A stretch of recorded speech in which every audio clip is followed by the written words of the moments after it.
पे चल रहे हैं।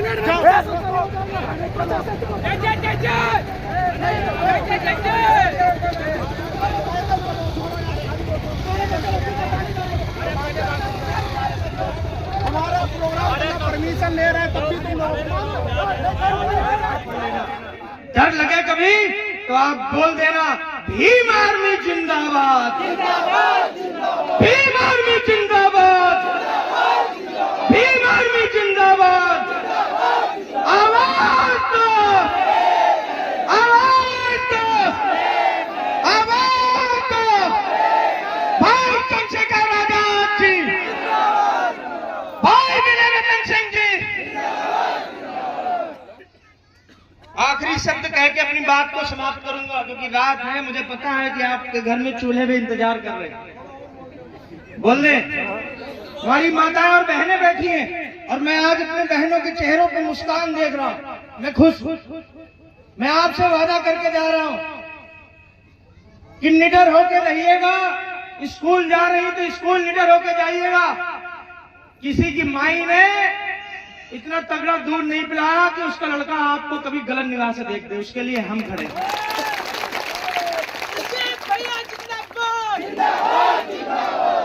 और कभी अगर आपको भय लगे तो मैं आपसे कह के जा रहा हूं कि अपनी पॉकेट में, अपनी पर्स में एक फोटो जरूर रखिएगा और वो फोटो रखिएगा माता उदा देवी पासी जी का। किसका रखिएगा? वो उदा देवी पासी जी जिन्होंने अपने स्वाभिमान के लिए, अपने पति का बदला लेने के लिए 36 अंग्रेजों का सर कलम कर दिया। और भी अगर आपको खतरनाक लगे तो फिर एक और फोटो जोड़ लीजिएगा माता फूलन देवी का। किसका? बताने की जरूरत है। और ये मैं इसलिए कह रहा हूं कि वो जमाने चले गए कि आपको अपनी रक्षा के लिए किसी भाई की कलाई पर राखी बांधने की जरूरत पड़े। नहीं, तुम अपने आप में मजबूत हो और तुम पढ़ो माता उदा देवी पासी को, तुम पढ़ो झलकारी बाई को, तुम पढ़ो माता फूलन देवी को। तुम्हारे अंदर में स्वयं का स्वाभिमान जागेगा और तुम कहीं उनसे कम नहीं हो, इस बात को याद रखना। और अपने भाइयों से कहकर जा रहा हूं, कभी आपको भय लगे कि आप इनके छोटी मोटी धाराओं में डर जाओ, कभी आपको लगे कि आप जेल जा रहे हो और आपके आंख से आंसू आ जाए, तो मेरे साथियों आंख में आंसू नहीं आने देना। याद कर लेना शहीद आजम भगत सिंह जी को। इसको भगत सिंह जी को, जिन्होंने 23 साल की उम्र में फांसी का फंदा पकड़ लिया लेकिन सरकार की गुलामी नहीं सही। तो मेरे साथियों, एक बार फिर हम सब उनके वंशज फांसी में भी झूल जाएंगे लेकिन सर अपना नहीं झुकने देंगे। भैया जिंदाबाद, भैया तुम संघर्ष करो, हम तुम्हारे साथ हैं। और मेरी बात याद रखो, बड़ों को मारा हमारे पूर्वजों ने। इतिहास उठा के देखो, कहीं भी जाके जहां ऊंचा टीला दिखाई दे वहां खोद देना तो हमारे पूर्वजों की तलवारें निकल आएंगी। और हरदोई इस बात का इतिहास है। गलत कह रहा हूं मैं? बताओ, कहीं भी, खास तौर पर ये मध्य के जिले में सीतापुर, उत्तर प्रदेश, हरदोई, लखीमपुर, उन्नाव, यहाँ से आप सीधे चले जाओ प्रयागराज तक, कोई भी टीला हल्का सा खोद दोगे तो आपको तलवार का टुकड़ा जरूर मिलेगा। और मैं आपको दावे के साथ कह रहा हूं, उस तलवार के टुकड़े में अंग्रेजों का खून लगा होगा। और मेरे साथियों, जुल्मी चाहे जितना जुर्म करे, तुम कितना भी भागो, हम वंशज सरदार उधम सिंह के भी हैं, जो लंदन में जाकर भी गोली मार के आता है तो हम भी तुमको छोड़ने वाले नहीं हैं। बस फर्क इतना है कि अगर आप भी जैसे हमारे लोगों ने चुपचाप बराबरी की हिस्सेदारी जब नहीं मिली तो चुपचाप सहन किया, अब बराबरी की बात जब हम कर रहे हैं तो तुम्हारे सीने पे अगर सांप लौट रहा है तो ना लौटे, तुम भी जियो और हमको भी जीने दो। साथियों, कल भाई चंद्रशेखर आजाद जी के काफिले पे हमला हुआ, तो मैं अगर यहां आके और उस पर ना बोलूं तो ये भी ठीक है। मैं बहुत अहम बात कहना चाहता हूं। हालांकि ये मंच नहीं है कहने के लिए, लेकिन क्योंकि इस मंच को आज कुछ कारणों उस तरीके का मंच बना दिया गया, इसलिए कहना जरूरी कि मैंने आज तक के इतिहास में कभी भी किसी मंच से, कभी फेसबुक से, कभी ट्विटर से किसी जाति विशेष पर टिप्पणी नहीं की। क्या इतनी देर में बोला किसी जाति पे बोला? नहीं बोला। क्यों? क्योंकि मैं पढ़ा लिखा हूं और मुझे पता है कि जाति गलत नहीं होती है। जाति के अंदर पैदा होने वाले व्यक्ति के दिमाग में अंदर जब जाति बैठ जाती है तब जाति गलत हो जाती है। और मेरी लड़ाई किसी जाति से नहीं है, मेरी लड़ाई जातिवाद से है।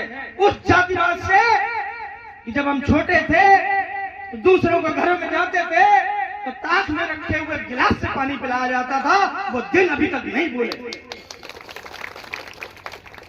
तो मैं ये कह रहा कि आज तक मैंने जाति की टिप्पणी नहीं की, लेकिन मुझे कल बहुत दुख हुआ कि जब दो बहनों की शादी में कुछ उपद्रव करते हैं और उनकी शादी नहीं होने देते, उन पे कीचड़ उछाला जाता है, उनके पिताजी के साथ मारपीट की जाती है, तो सारे नेता चुपचाप मौन हो जाते हैं। क्यों? क्योंकि वो दोनों बहनें दलित थी।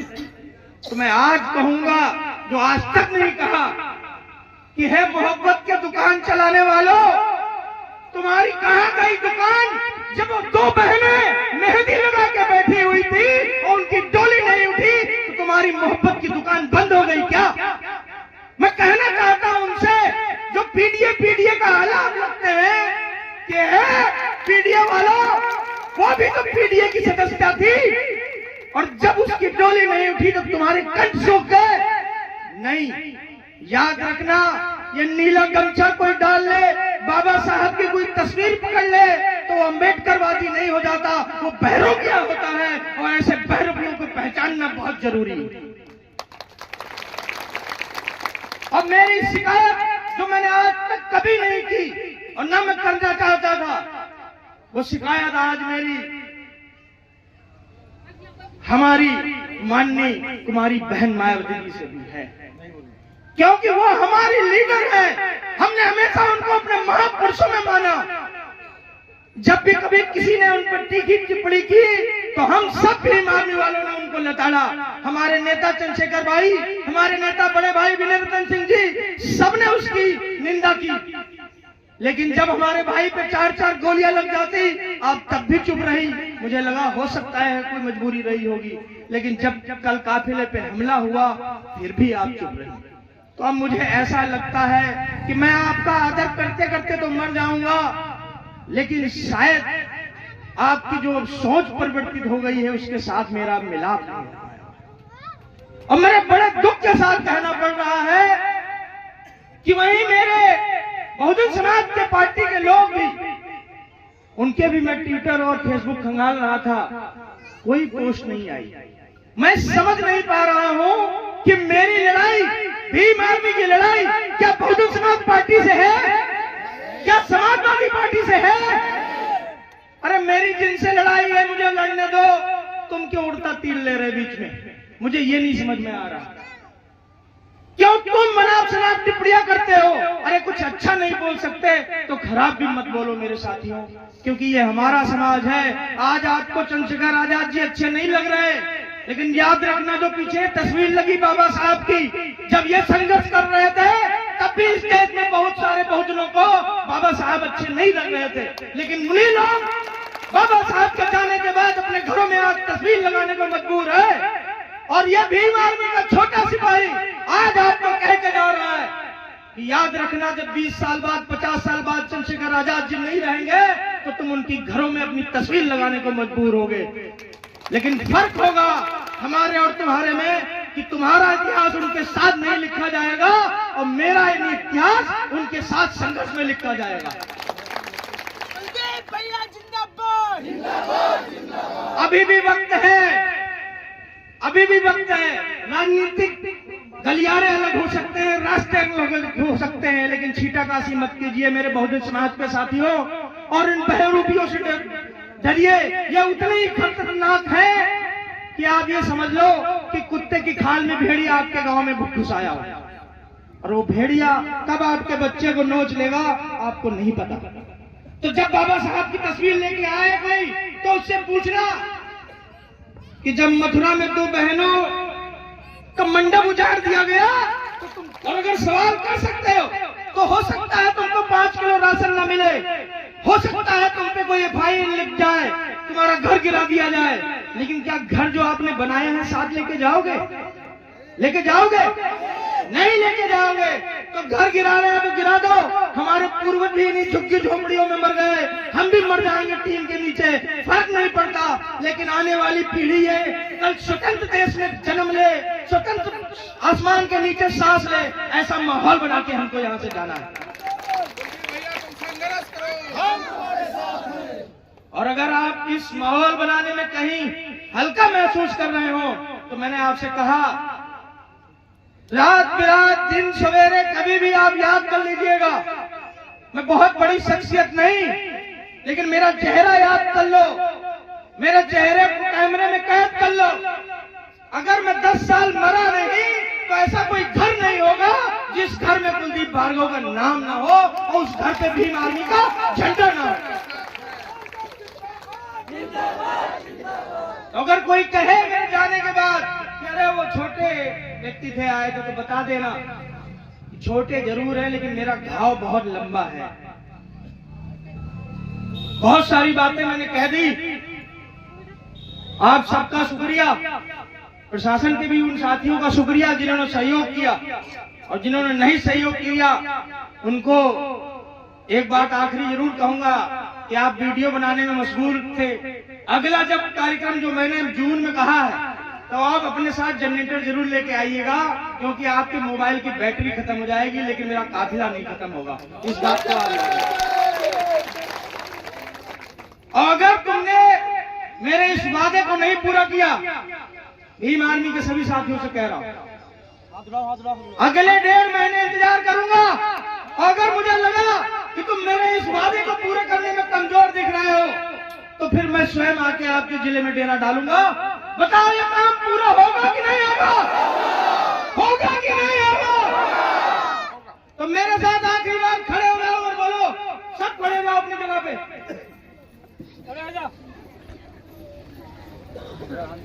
भीम आर्मी जिंदाबाद। दोनों हाथ खड़े करके बोलो, भीम आर्मी जिंदाबाद, भीम आर्मी जिंदाबाद, भीम आर्मी जिंदाबाद, भीम आर्मी जिंदाबाद। भाई चंद्रशेखर आजाद जी जिंदाबाद, भाई चंद्रशेखर आजाद जी जिंदाबाद, भाई वीररतन सिंह जी जिंदाबाद। और तस्वीर दिखा दो, ऐसे मोड़ के हाथ खड़ा करिए, दिखाइए।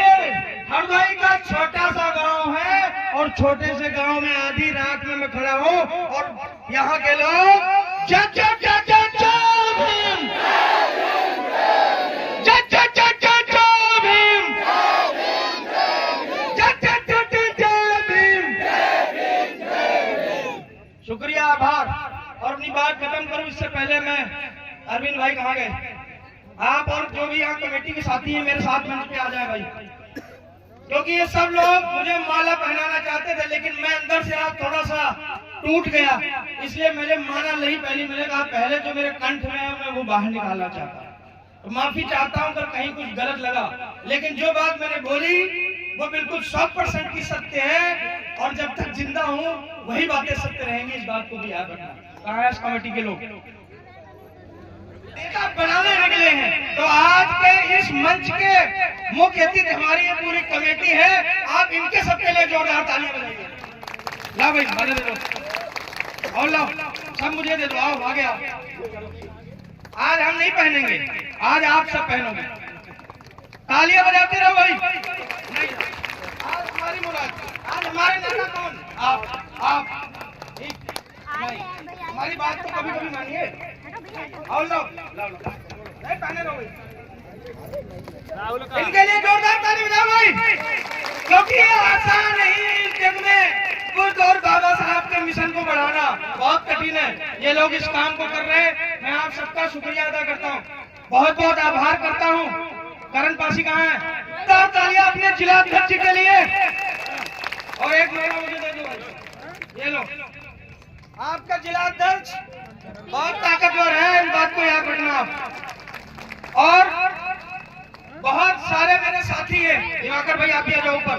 देखो मैं अगर सबको, ये जितने नीले गमछे वाले हो सब आप मेरे सीने में हो, इस बात को याद रखना। पीछे तक क्या मैंने कहा, आप मेरे सीने में हो, आपको किसी की जरूरत नहीं जब तक आपका भाई जिंदा है, ये आपसे वादा है। हो सकता है मंच कमजोर है तो मैं आप तक अभी नहीं पहुंच पा रहा, लेकिन छोटी छोटी ऐसे गांव में आप सभाएं रखो, मुझे आप हर तीसरे दिन बुलाओगे, मैं हर तीसरे दिन आऊंगा। मेरा जिला ज्यादा दूर नहीं है, धीरे धीरे आप सबसे परिचय हो जाएगा। आप हमारी माताओं बहनों से कहना चाहूंगा, जितने नीले गमछे वाले हमारे भाई, इनके लिए जोरदार तालियां बजाइए। आप सबका बहुत बहुत आभार। अपनी पूरी टीम का नाम लूंगा तो मैं थक जाऊंगा।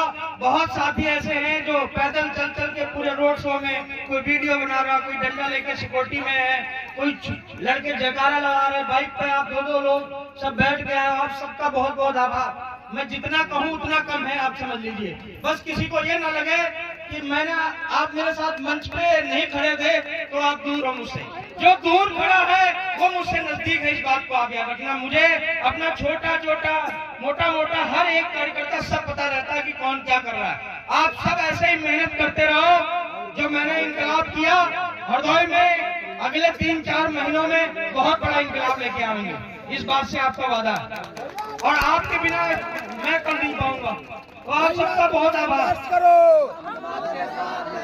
आवाज नहीं आ रही, क्या बात है? भैया तुम संघर्ष करो, भैया तुम संघर्ष करो, भैया तुम संघर्ष करो। बहुत बहुत आभार। और सच मानिए, गाँव का क्या नाम क्या है भाई? सेमरापुरा। अरविंद भाई का कहना है कि माला बिना पहने हम जाने गांव से नहीं देंगे। आप बताओ, मैं बड़े बड़ों को धमका रहा, ये मुझे धमका रहे हैं। मैं इनके धमकी आगे डर सकता हूँ, क्योंकि मैं अगर झुक सकता हूँ तो सिर्फ अपनों के सामने झुक सकता हूँ। आभार, शुक्रिया। सभी माताओं बहनों का आभार व्यक्त करता हूँ मैं, और अगली बार जब भी आएंगे तो जरूर आप सबके साथ बैठेंगे।